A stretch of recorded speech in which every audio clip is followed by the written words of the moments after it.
Thane railway स्टेशनवर लोकलच्या मागच्या बोगीला आग लागल्याची घटना घडली। दादरहून कल्याणकडे जाणाऱ्या या लोकलचा पेंटाग्राफ शॉर्ट सर्किटमुळे जळाला।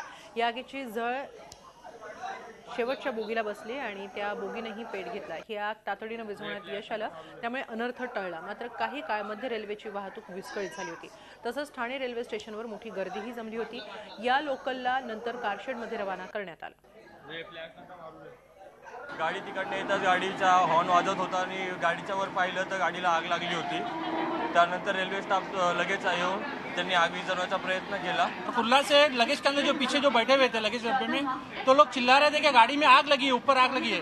और एक्चुअली जो पेंटाग्राफ होता है रेलवे का, तो पेंटाग्राफ के पास से आग लगी थी। ठाणे स्टेशनला आग लागली, ती भरपूर मोठ्या प्रमाणात लागलेली होती।